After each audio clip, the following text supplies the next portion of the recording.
This episode is brought to you by Vital Farms. Isn't it bullshit to have to question where your food comes from? At Vital Farms, you can trace your pasture-raised eggs all the way back to the source, the pasture. On the side of each pasture-raised carton of eggs, you'll find the name of the farm where your eggs were laid. And when you look the farm up on their website, you'll get a peek at all the sunshine, fresh air, and open space the hens enjoy. Learn more and find out where to buy them at vitalfarms.com. Vital Farms, keeping it bullshit-free. 'Tis the season to shine with H&M. Discover the holiday collection and find fashionable pieces for your wardrobe or for under the tree. Get inspired and dazzle with this year's glam. From tuxedo styles, bow detailed pieces, impressive prints, and more. From unforgettable looks to unforgettable gifts. With fashion finds to home decor, find it all at H&M. Treat your loved ones and yourself this season. Shop in-store or at hm.com. Get everything you need for your holiday meal at Whole Foods Market. Right now, you'll find animal welfare certified rib roast on sale. It's a deliciously crowd-pleasing centerpiece. Plus, save on spiral sliced ham, bone-in lamb, and seasonal produce like sweet potatoes and Honeycrisp apples. For ready-to-eat sides, head to the prepared food section. Done. And remember that Whole Foods Market caters. Order gourmet catering at shop.wfm.com. Bring the holiday magic with Whole Foods Market. This episode is brought to you by Klaviyo, the platform that powers smarter digital relationships. With Klaviyo, you can activate all your customer data in real time, connect seamlessly with your customers across all channels, guide your marketing strategy with AI-powered insights, recommendations, and automated assistance, deliver experiences that feel individually designed at scale, and grow your business faster. Power smarter digital relationships with Klaviyo. Learn more at klaviyo.com/Spotify. That's KLAVIYO.com/Spotify. Welcome to the Human Capital Innovations Podcast. We're your source for personal, professional, and organizational growth and development, where we share original research, explore industry trends, and interview executives and thought leaders from across the globe. We hope you join us often for practitioner-oriented content around all things related to leadership, HR, talent management, organizational development, and change management. Maximize your personal and organizational potential with Human Capital Innovations Podcast.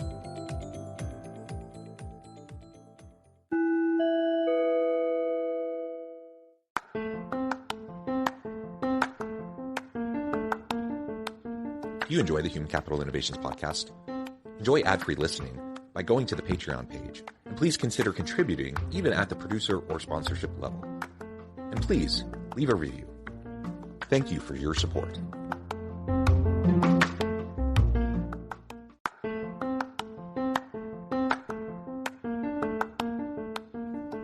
Welcome to the Human Capital Innovations Podcast. In this HCI podcast episode, I talk with Tarin about utilizing virtual corporate wellness initiatives to support remote employees.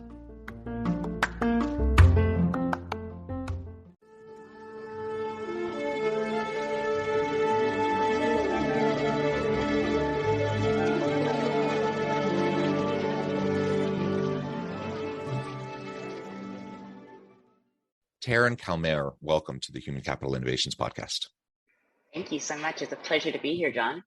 It's a pleasure to be with you. You're joining us from Mexico today, nice and hot where you're at. I'm south of Salt Lake City in Utah. It's also hot here. We are actually expecting a bunch of thunderstorms today, which should cool things down a little bit. And I always love a good summer thunderstorm, so that'll be fun. It's a pleasure to be with you, Tarin, and I'm excited to have a nice conversation around utilizing virtual corporate wellness initiatives to support remote employees.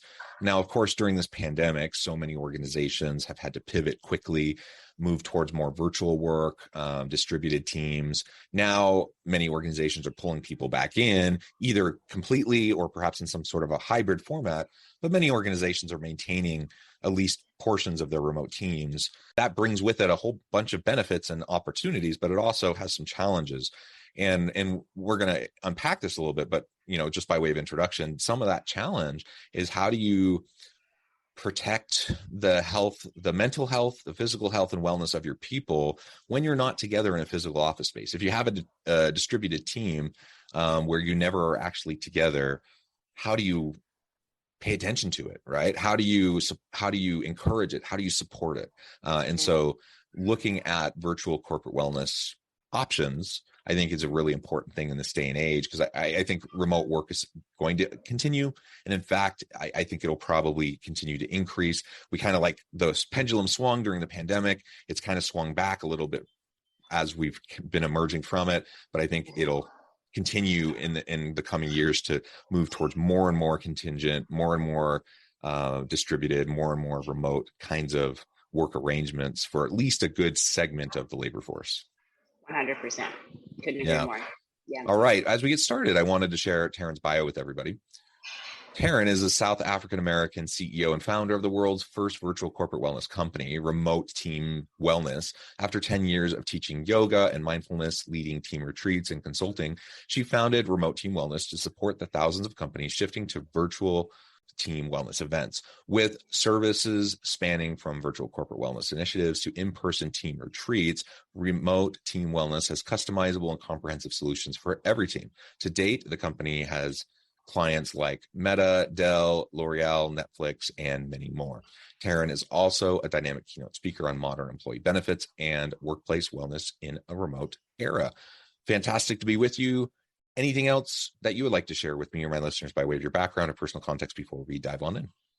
No, John, I think I'm going to get you to do all my intros. That was great. Thank you. No, very impressive. And you're doing some great stuff.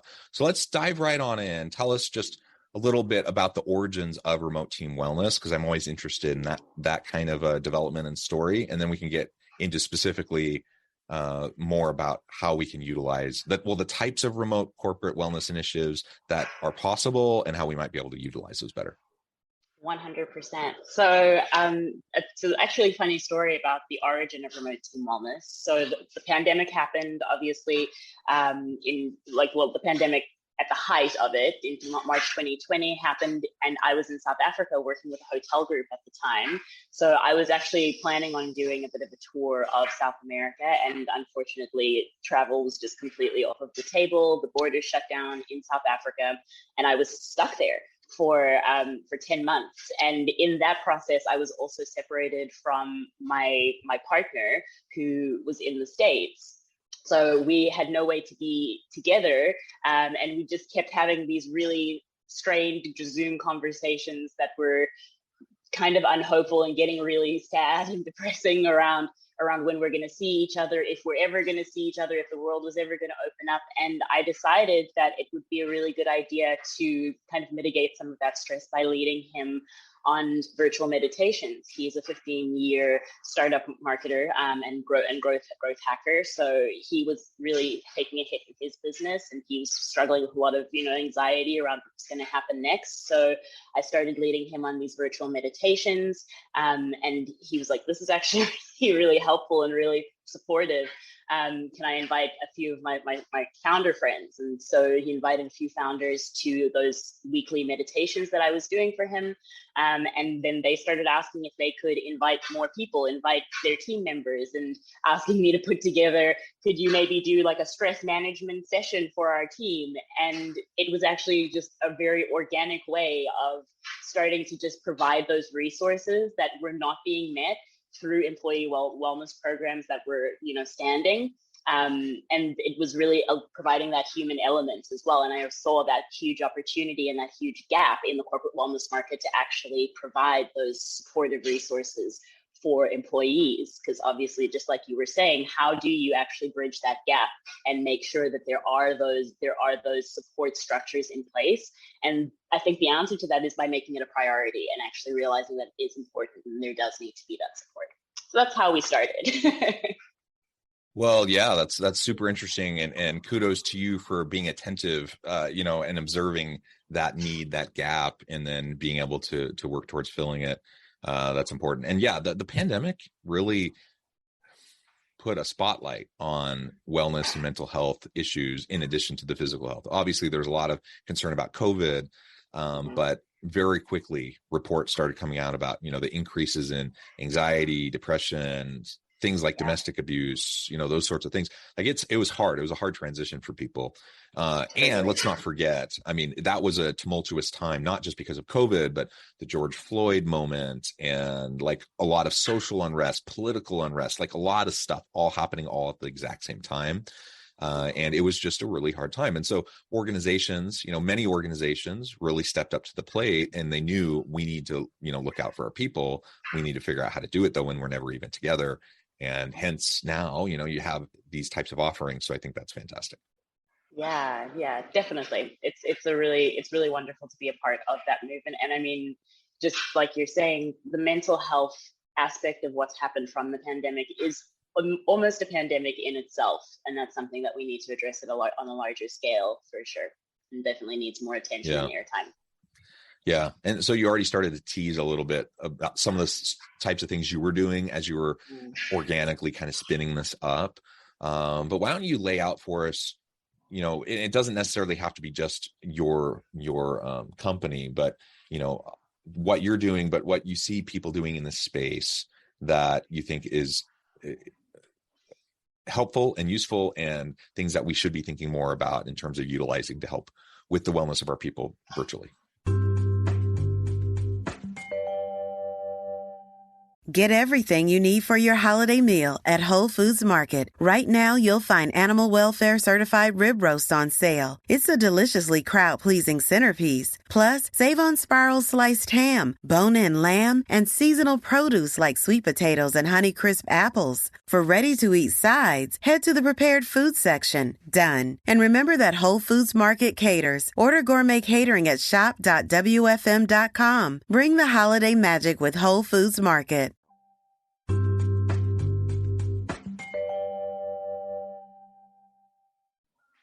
Yeah, no, absolutely. So I think something that I've seen a lot of, and that's something that I really respect companies doing, is just making the time to have a gathering, to have something that's not just a work meeting, not just a Zoom meeting. It's something where people actually have the space to share how they're feeling, to air how they're feeling, to actually have that resource of what's going on on a personal but also professional level, because those things are so deeply interlinked. And I think that's also something that the pandemic really highlighted and really spotlighted for a lot of organizations, that there is no real compartmentalization and separation that can happen when there is something as grand and large scale and unprecedented as what we've been going through for the last 2 years. There has to be that integration and that speaking to both sides of the experience, because it's all just a part of the human experience. And really just adding in those little elements of human connection is something I've really been impressed with in a lot of organizations, and in some organizations not so much. So there are some really amazing tools that I've seen kind of come out of this time, different kinds of like conversational prompts for Slack channels, different, nudges to get up and take a drink of water, to go and move your body. Those things are absolutely fantastic. And I think having those integrations is a fantastic way to just show people that are working in your organization that you care about them on that human level, rather than just, going through the motions of we have a EAP and we have a cessation program. You're good. So really having those organizations prioritize that connection element has been one of the most amazing things to see throughout this. Yeah, and not just saying the right things, but really backing it up with what you do, I think really matters. And I remember, this isn't specifically in relation to some of the different types of wellness initiatives that you were just describing, but it does relate to this just attentiveness to and a focus on the wellness of your people. And, really what we've seen is the need for greater levels of empathy from leaders during this time. I mean, that was always an important leadership characteristic, but I think now, after 2 years of a pandemic, people who maybe were considering that more of like the soft, fluffy side that maybe wasn't as important, I think, most people are realizing, oh, that really actually is very, very important. And I think back to the early days of the pandemic, and I'm a professor, in addition to doing consulting work and those sorts of things. And so when the pandemic hit, like many organizations, we at the university, we had to switch on the dime. And it happened literally as we were going into spring break. And so the decision was made, we're closing down for like 2 days, before spring break. And then when students come back from spring break, everything's going to be virtual. So all classes, everything is going to be online. Now we had some online classes before the pandemic, but it was probably like an 80-20 split, 80 face-to-face, 20 online. Now it was 100% online. Many faculty who had never taught an online class, their course was not developed to be an online class. And literally within a week, everyone had to kind of figure out how to do it and to make it a meaningful experience for students. And so it was a heavy lift, and it was like it was for many organizations going through similar transitions. And I was in a meeting with an associate provost, kind of a high-level executive at the university, and we were, there were a lot of pressing matters, a big, long agenda, things that needed to be addressed. And I was just so impressed. This is just like a week in, maybe 2 weeks in at most. And I was just so impressed by her willingness to just acknowledge the challenges everyone was facing. So as the meeting starts, she just opens it up by saying, there's a lot of pressing stuff. We got a long agenda. There's a lot of stuff we're going to have to try to get through. But how are you doing? And just acknowledging what everyone was going through. And then she said, you know what? We'll get to the agenda, but why don't we just take some time and just go around the room? And I just want to give people a chance to share, what some of the challenges are that they're facing. Maybe there's something we can do to help each other. And so we took the first, quarter of the meeting to do that. And it was the first time, I'd been in a whole bunch of meetings up to that point, and they were all just like urgent and fast paced, and like, we just got to get stuff done. And this was the first time that someone had actually taken a moment to say, okay, everyone's struggling, everyone's tired, everyone has stress and anxiety around this thing. Let's figure out how we can be supportive of each other. And that meant a lot. There had been messaging around, we want to support you. We want, practice self-care, those sorts of things. There had been messaging and things said along those lines, but up to that point, nobody had actually done anything to really demonstrate it. Right. And so that just makes a huge, huge difference. I remember that was super impactful to me at the time. Yeah, how amazing. And yeah, it's so amazing to have that shared experience too, and really just to speak to that, because that's to try and push it under the rug and pretend that nothing was happening. That was kind of a disturbing part of the pandemic as well, to see the companies, organizations, brands that were trying to just brush over it like it wasn't happening. But I think those are really the people that brought it to a different level, because we were all experiencing the same thing in completely different ways. And so I think having those moments to just share that connected human experience was such an it is still such an opportunity to deepen that team bond, deepen that connection within the organization too. Yeah. So let's talk more specifics now. What are some of like the really cool things that we can do? You create spaces for connection, opportunities for connection. You have empathy and compassion, and you share, and you try to create a safe space where people can share and be open. All that kind of stuff is important. What are some of the specific types of initiatives that we can start to implement that are really kind of fun and innovative and exciting, that can engage our people and get them to create patterns, and habits around their wellness?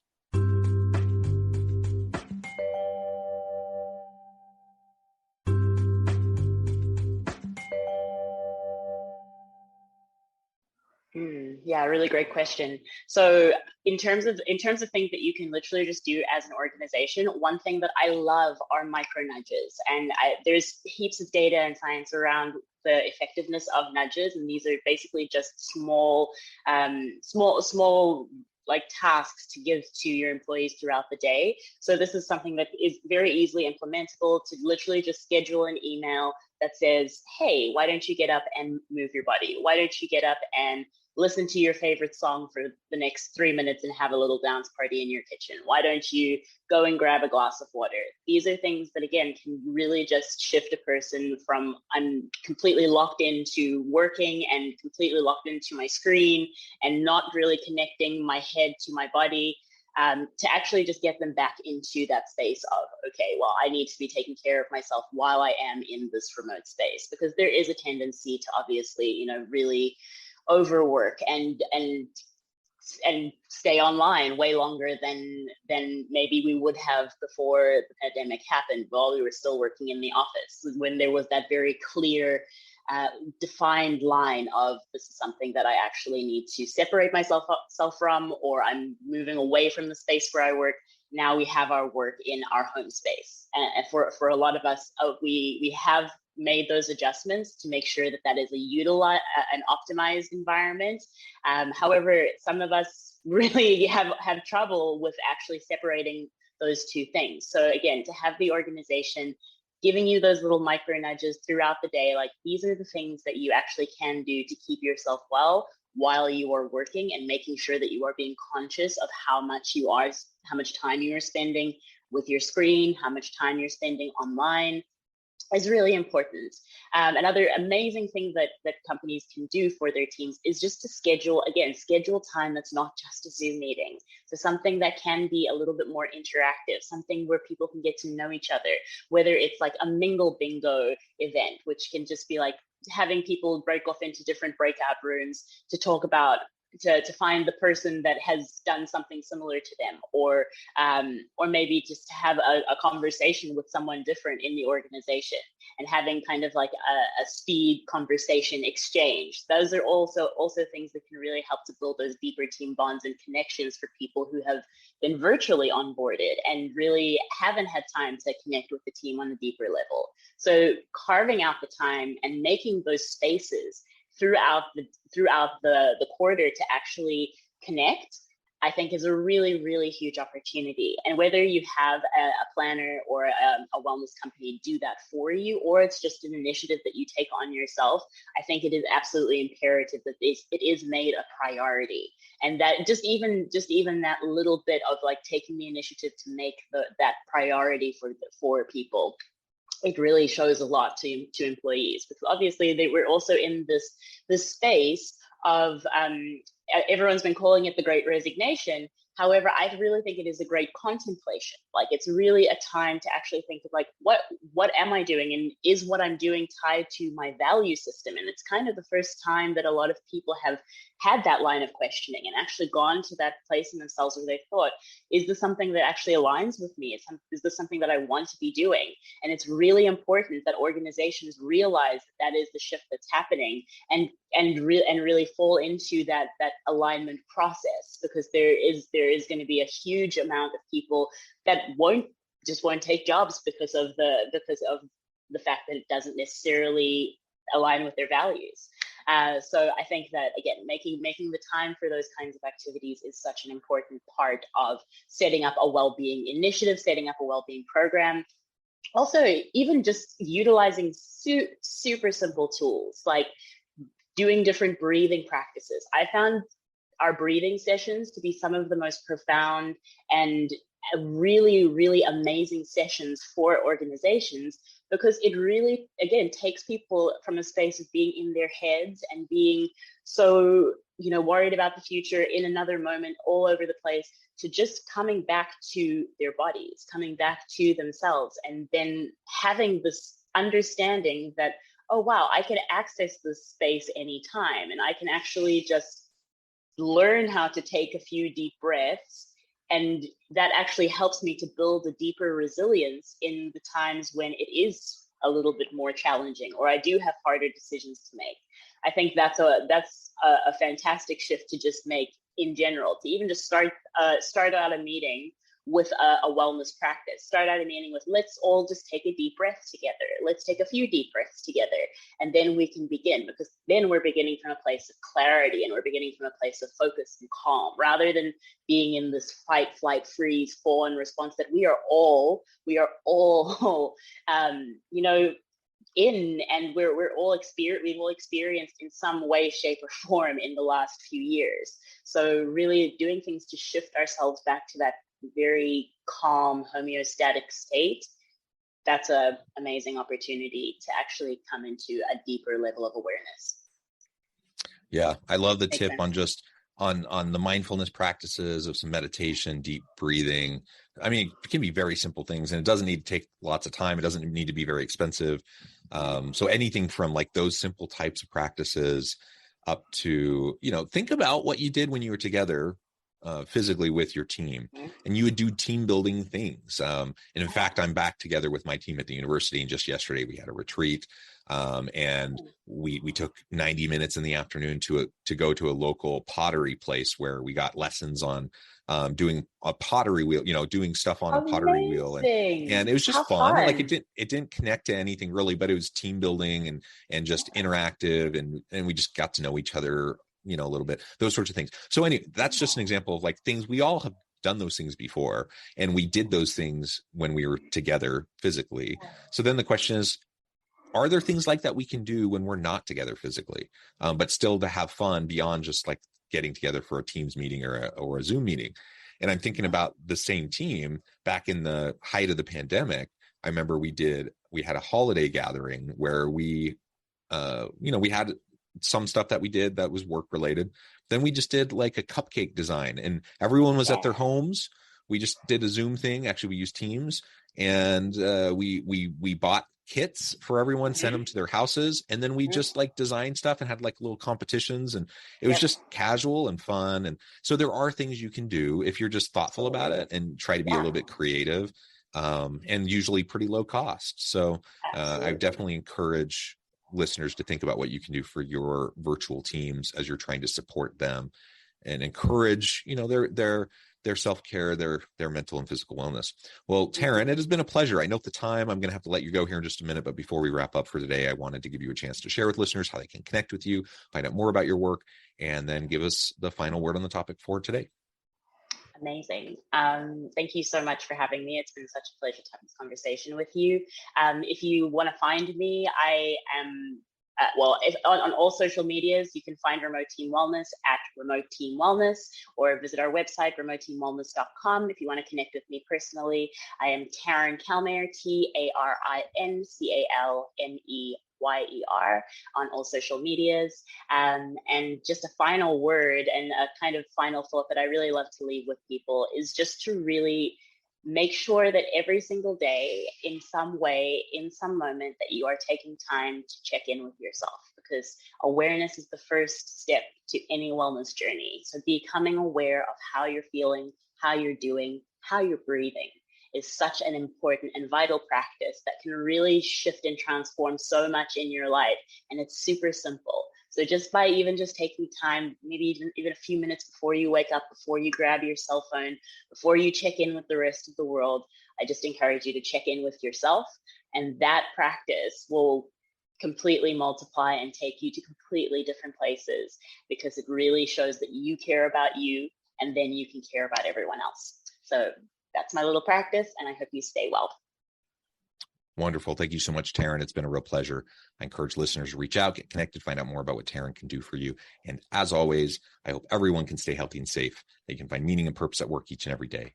And I hope you all have a great week.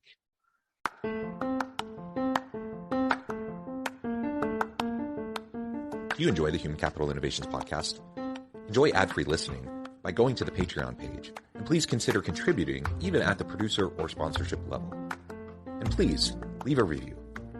Thank you for your support.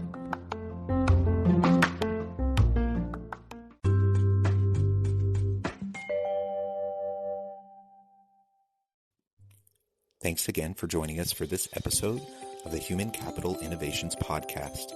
I hope you stay healthy and safe, and that you have a great week.